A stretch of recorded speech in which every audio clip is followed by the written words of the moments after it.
What if I told you there are flowers that bloom for 6 months straight? Not 6 weeks, 6 months. Look at this, and this, and this. Every single one of these gardens maintains continuous color from late spring until the first hard frost. By the end of this video, you'll know exactly which 20 perennial powerhouses create these non-stop color shows. But here's the thing, I'm revealing them in reverse countdown order, so you absolutely have to stick around because number 1 is going to completely revolutionize how you think about garden design. Look, I totally get the frustration. You spend your hard-earned money on beautiful flowering plants, you plant them with such hope and excitement, they bloom gorgeously for maybe 3 or 4 weeks, and then nothing. Just green leaves mocking you for the next 4 months of growing season. I've been exactly where you are right now. But what if I showed you how your garden could look like this stunning display from May all the way through October? What if instead of those disappointing gaps of green, you had wave after wave of spectacular blooms rolling through your garden? Today, I'm sharing the 20 longest blooming perennial flowers that will transform your outdoor space into a continuous celebration of color. Before we dive in, I want to hear from you. Drop a comment below telling me your biggest garden challenge. Is it short bloom times? Plants that don't return? Bare spots that never seem to fill in? I read every single comment, and your challenges help me create better content for all of us. All right, let's kick off our countdown at number 20 with a plant that's going to surprise a lot of you, catmint. Now don't let that name fool you into thinking this is just some weedy herb for your feline friends. This gorgeous perennial produces clouds of soft purple-blue flowers from late spring all the way through fall. We're talking a solid 5 months of continuous blooms. But here's the insider secret that most gardeners completely miss. If you cut your catmint back by about half in midsummer, you'll trigger a second flush of flowers that's actually more spectacular than the first round. It's like getting 2 plants for the price of 1. The foliage comes back fuller, the flower spikes are more abundant, and you extend that bloom time even further into autumn. Quick engagement check. Drop a cat emoji in the comments if you're already growing catmint in your garden. I'd love to know how it's performing for you. Coming in at number 19, we have salvia, and I'm not talking about those bright red annual salvias you see everywhere. I'm talking about the perennial powerhouses that are absolute workhorses in the garden. These beauties start blooming in May and don't stop until the first hard frost hits your area. My personal favorite has to be May Night. Those deep purple flower spikes are absolutely magnetic to pollinators. I'm talking bees, butterflies, hummingbirds. Your garden will be buzzing with activity. Now here's the key to success with perennial salvians. They absolutely must have well-draining soil. If you're dealing with heavy clay like I had in my second garden, you'll want to work in some coarse sand or compost to improve that drainage. Trust me, soggy feet will kill these plants faster than anything else. At number 18, we have coreopsis, and I like to call this one the happiness flower because it is literally impossible to look at these cheerful yellow blooms without smiling. These sunny beauties bloom continuously from June all the way through October, creating these gorgeous golden waves in your garden. And here's what I absolutely love about coreopsis, it thrives on neglect. The more you baby this plant, the fewer flowers you will actually get. It's like that friend who performs better under pressure.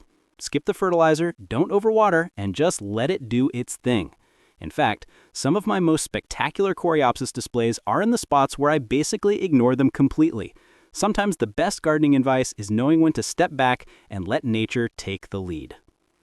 Russian sage takes the number 17 spot, and despite its name, this plant isn't actually from Russia, but it is tough as a Siberian winter.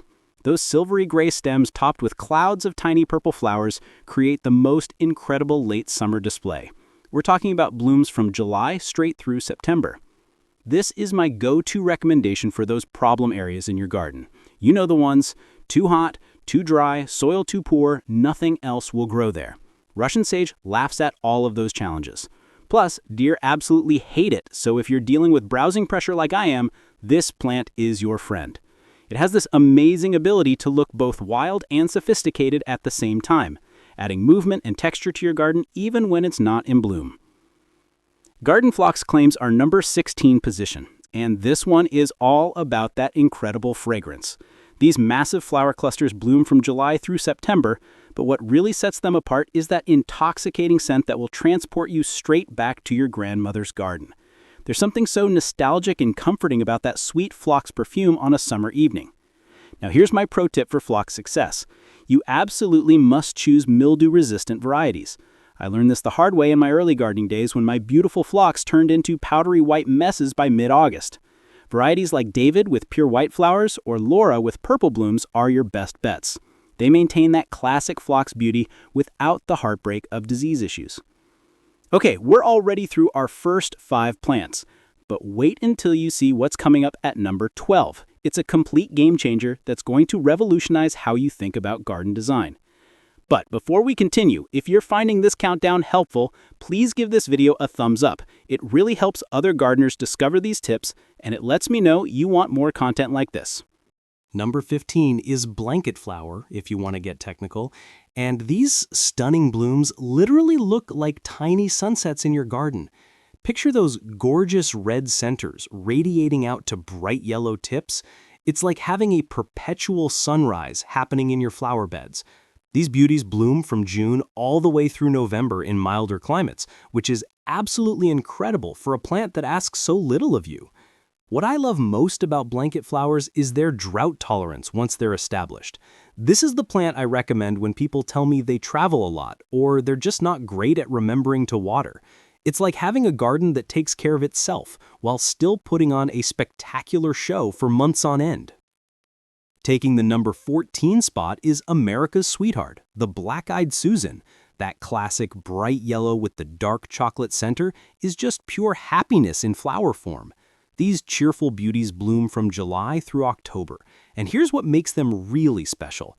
They naturalize beautifully, spreading slowly to create those gorgeous, effortless-looking drifts you see in prairie gardens.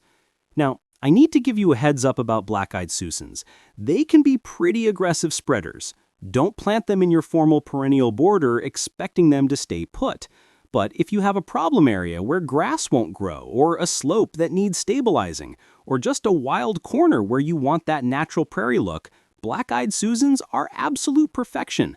They'll fill in those challenging spaces and give you months of golden color. Purple coneflower, or echinacea, claims our number 13 position, and while the name says purple, these cottage garden favorites now come in an amazing range of colors. We're talking white, pink, orange, coral, even green varieties. They bloom consistently from July through September, but here's what most gardeners don't realize. The show doesn't stop when the flowers fade. Those distinctive seed heads are absolutely gorgeous throughout the winter months, providing architectural interest and food for goldfinches and other seed-eating birds. So resist that urge to cut them back in fall. Leave those seed heads standing until spring, and you'll have 4-season interest plus a natural bird feeding station. It's like getting bonus value from plants you're already growing. Here we are at number 12 with bee balm, and this is where things get really exciting because this plant is basically a hummingbird magnet. Those tubular flowers in brilliant red, hot pink, or deep purple bloom from July through September, and I absolutely guarantee you'll have more hummingbird activity than you know what to do with. It's like installing a tiny helicopter landing pad in your garden. But fair warning, bee balm spreads by underground runners, and it can be pretty aggressive about claiming territory. I learned this lesson the hard way when my single clump turned into a small meadow in just 2 seasons. So either plant it where it has room to roam freely, or be prepared to divide it regularly, or consider growing it in a large container to keep it contained.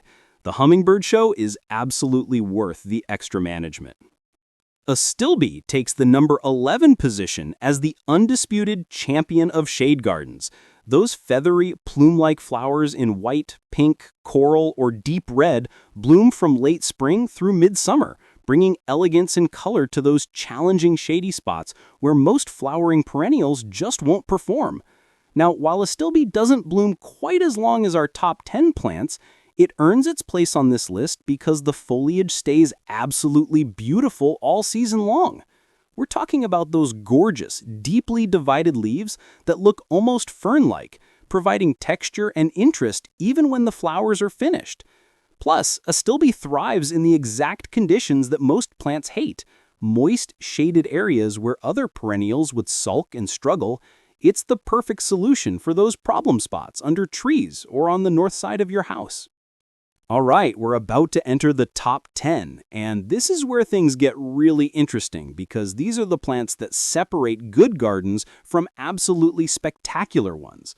These top 10 perennials are the difference between having a nice yard and having neighbors stopping their cars to ask what you planted. But before I reveal number 10, I absolutely have to tell you about the critical mistake that 90% of gardeners make with long-blooming perennials. And I'm not exaggerating. I see this mistake in almost every garden I visit, and it's costing people months of potential bloom time. Don't worry though, I'm going to solve this problem for you with my signature color wave strategy that I'll share right after we finish our countdown. And speaking of the countdown, wait until you see number 7.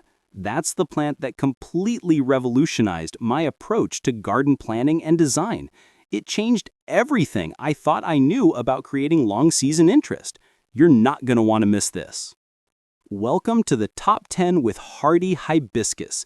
And when I say hardy, I mean these absolute giants can survive brutal winters down to zone 4. We're talking about dinner plate-sized blooms. I'm not kidding. Some of these flowers are literally 8 to 10 inches across in brilliant white, soft pink, or deep crimson red. They bloom from July straight through until the first hard frost hits. Now, here's what's fascinating about hardy hibiscus. Each individual flower only lasts for one day, but the plant produces so many buds that you have constant, non-stop blooms for months. It's like nature's own daily flower delivery service. I always plant these at the back of my borders because they can reach 4 to 6 feet tall, and those massive blooms create incredible drama and focal points that you can see from across the yard. Sedum takes the number 9 position, and this might surprise some of you because we usually think of sedums for their interesting foliage rather than their flowers.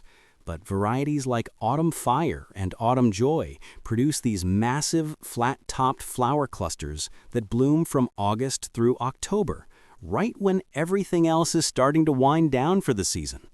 What I absolutely love about these late-season performers is that they're virtually indestructible. Drought? No problem. Poor soil? They actually prefer it. Neglect? They thrive on it.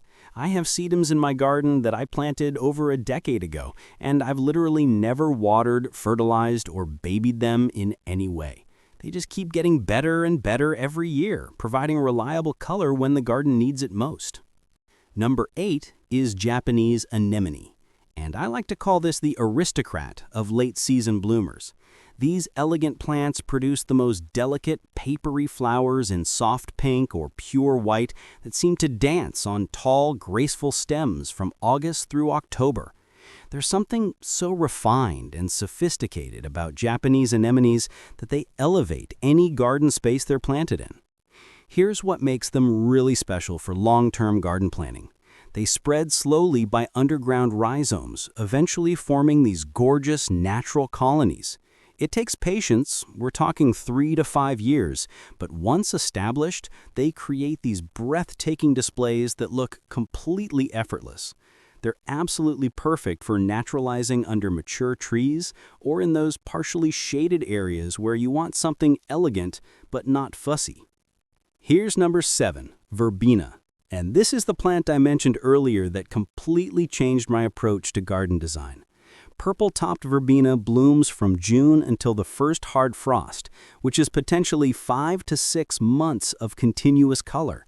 But here's the absolute game changer that revolutionized my thinking about perennial gardens. Verbena self-seeds prolifically, but in the most beautiful, natural way imaginable. It doesn't create weedy messes. Instead, it creates these gorgeous flowing drifts that weave through your existing plantings like a professional designer planned it. The seedlings pop up in perfect spots, creating natural transitions between other plants and filling in gaps you didn't even know you had.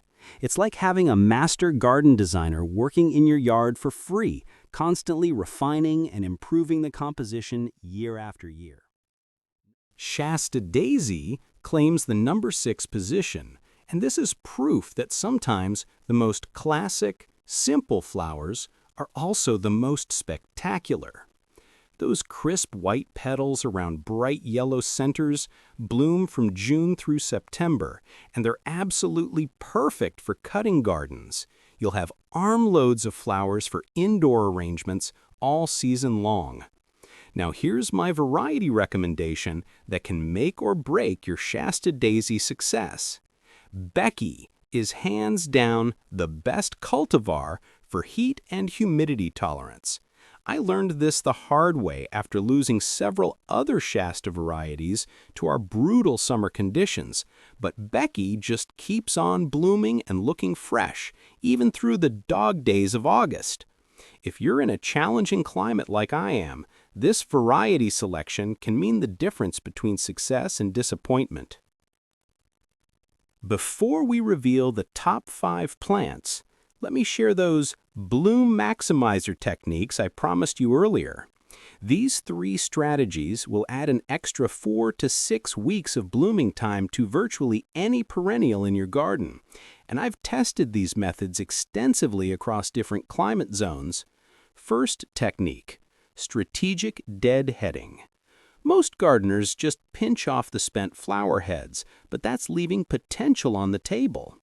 Instead, cut back to the next set of developing buds or leaves. This redirects the plant's energy into producing new flowers instead of setting seed, and you'll see a dramatic increase in subsequent blooms. Second technique, the mid-season boost. Give your established perennials a light liquid fertilizer feeding around mid-July.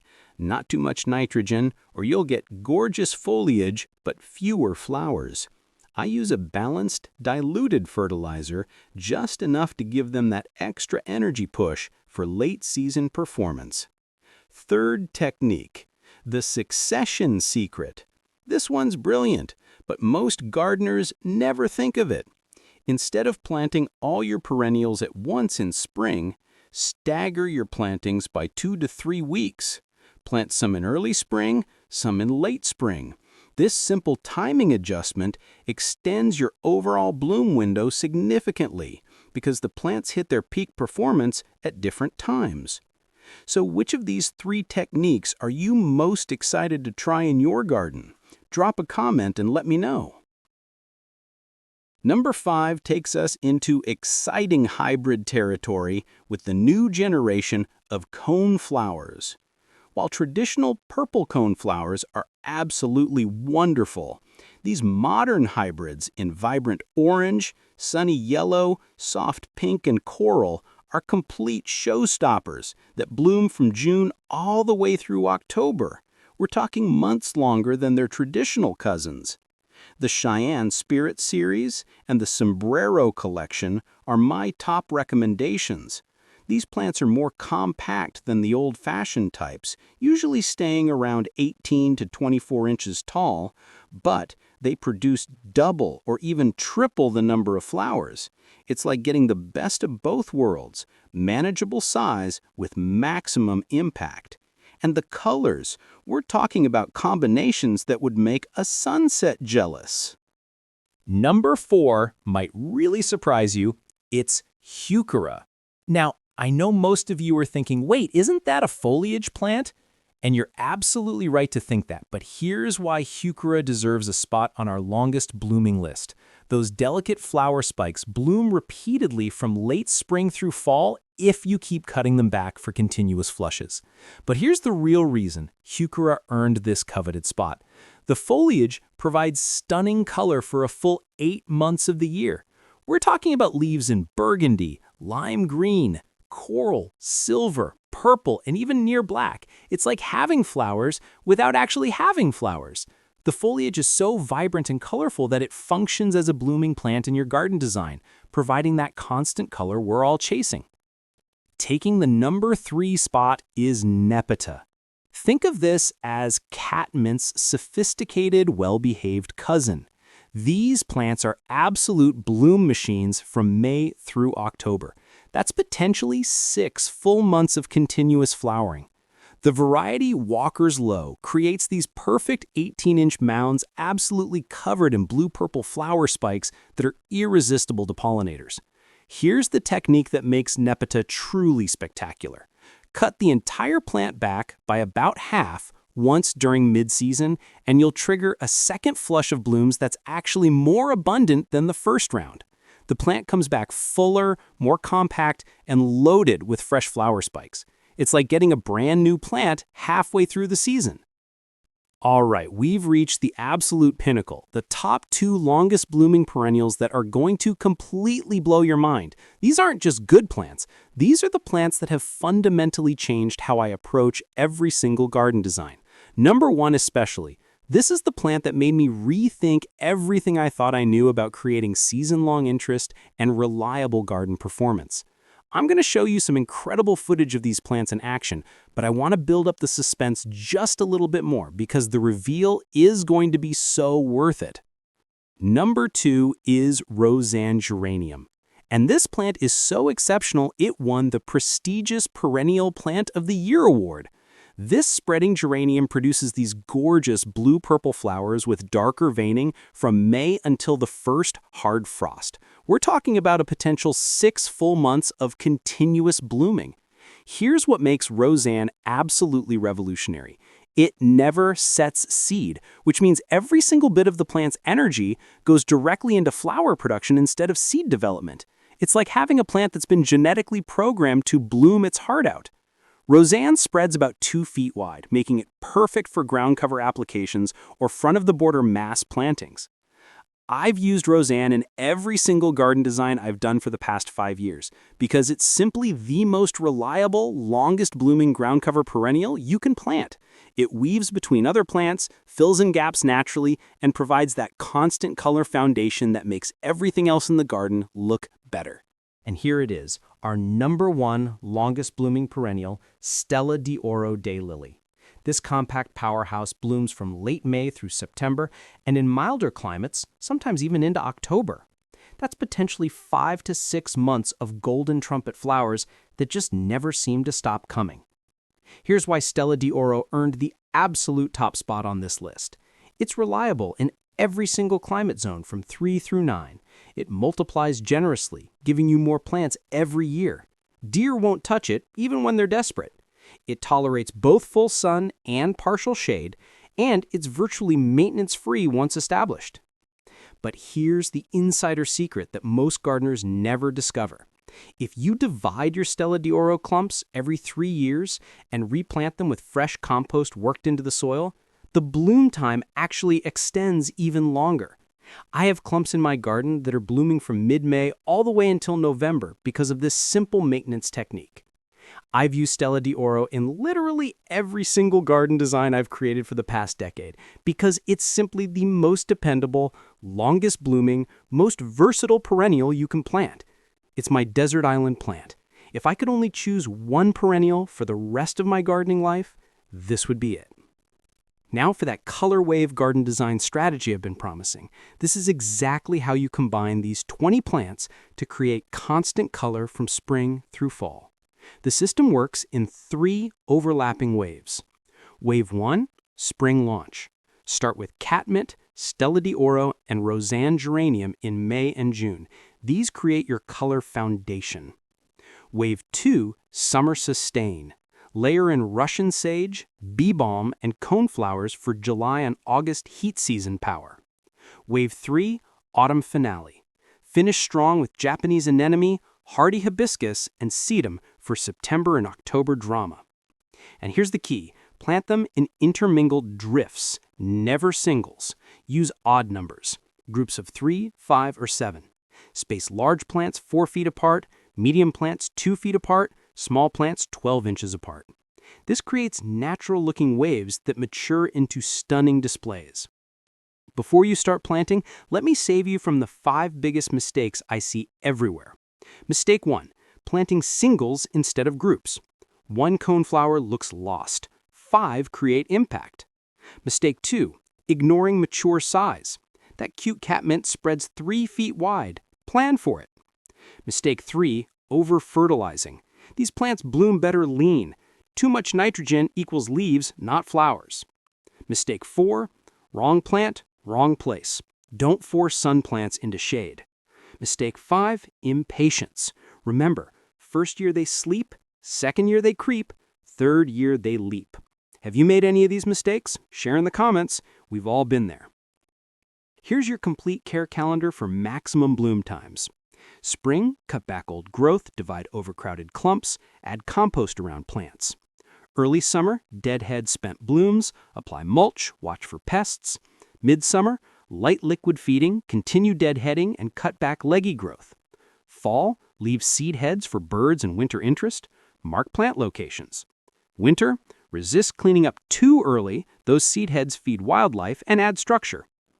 There you have it, 20 perennial powerhouses that will transform your garden into a non-stop color show. But remember, the best garden is the one you actually plant. Your homework? Pick 3 plants from today's list that work for your climate zone. Start with those, get them established, then add more over time. If this video helped you, please hit that like button and subscribe for more garden game changers. What's the first plant you're going to try? Drop it in the comments below. I love seeing what inspires fellow gardeners. Until next time, keep growing and keep blooming. See you in the garden.